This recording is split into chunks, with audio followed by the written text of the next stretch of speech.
Certains produits chimiques synthétisés par l'homme peuvent entraîner des émotions fortes, voire très fortes. Mettons tout de suite les choses au clair. On ne va pas parler du GHB. Quand cette magnifique molécule est mélangée à de l'alcool, elle devient une drogue fortement sédative. Elle permet notamment à des gens mal intentionnés de profiter d'autres personnes. Je ne vais pas en parler tout simplement parce qu'elle n'a rien à voir avec l'amour. Le GHB n'a rien à voir avec l'amour. La première molécule synthétique dont je vais vous parler est la 3,4-méthylène dioxy N-méthylamphétamine, plus connue sous le nom de MDMA ou de drogue de l'amour. En 1912, à l'aube de la Première Guerre mondiale, un laboratoire allemand travaille sur le développement d'une drogue pour rendre les soldats moins sensibles aux blessures, et non pas pour supprimer le sentiment de satiété comme on peut le lire à droite à gauche. Mais un effet secondaire est assez vite noté. Les soldats commencent à ressentir une forte attraction les uns pour les autres et à tous s'enlacer. Là, c'était littéralement « faites l'amour, pas la guerre ». Faites l'amour, pas la guerre. Il faudra ensuite attendre les années 90 pour que son usage commence à se répandre. La MDMA était alors utilisée comme une drogue récréative. Que se passe-t-il au niveau de notre cerveau lorsque nous mangeons de la MDMA? La MDMA va donc agir directement sur le cerveau qui va produire des hormones. Mais plein d'hormones, un véritable cocktail d'hormones. Sérotonine, norépinéphrine, dopamine, plein d'hormones qui en se mélangeant vont entraîner les symptômes précédemment cités. Bon, je vais pas vous faire la morale du genre « ne prenez pas de drogue », tout le monde le sait. Mais là, c'est vrai qu'entre les risques sexuels que ces câlins incontrôlés peuvent entraîner, les manques de sommeil, les troubles cardiaques, les problèmes de dépression, de dépendance à la drogue, bref, ne prenez pas de drogue. Ne prenez pas de drogue. Je vais vous parler maintenant d'un autre produit fabriqué par l'homme et très utilisé dans les relations intimes. Très intime. Un petit comprimé bleu.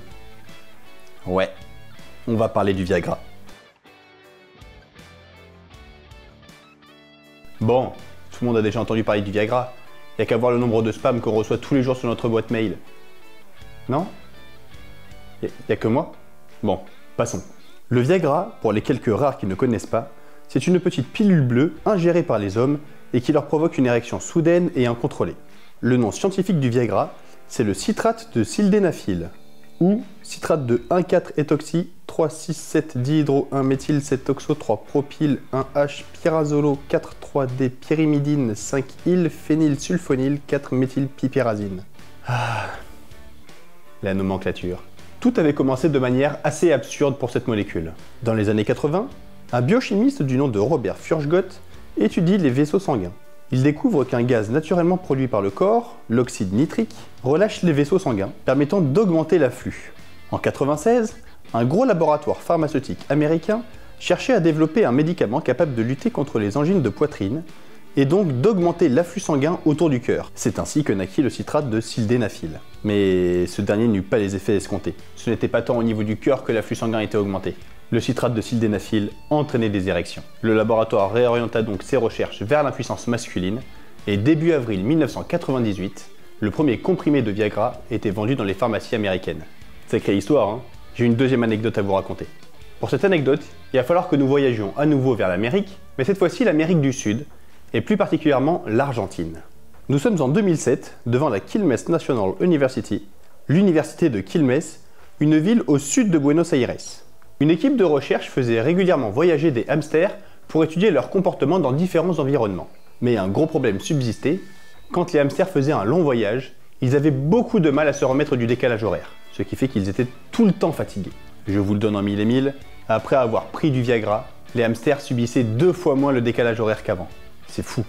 Je précise, hein, les hamsters n'ont pas fait plusieurs allers-retours à Paris. Ils étaient mis dans une pièce et on éteignait et rallumait la lumière à différentes heures. Jour, nuit, jour, nuit. Pauvre bête. Pauvre bête. Suite à ces travaux étonnants, l'équipe de recherche reçut un prix prestigieux, le prix Ig Nobel, à ne pas confondre avec le prix Nobel. Le prix Ig Nobel, très rapidement, c'est un prix parodique des prix Nobel.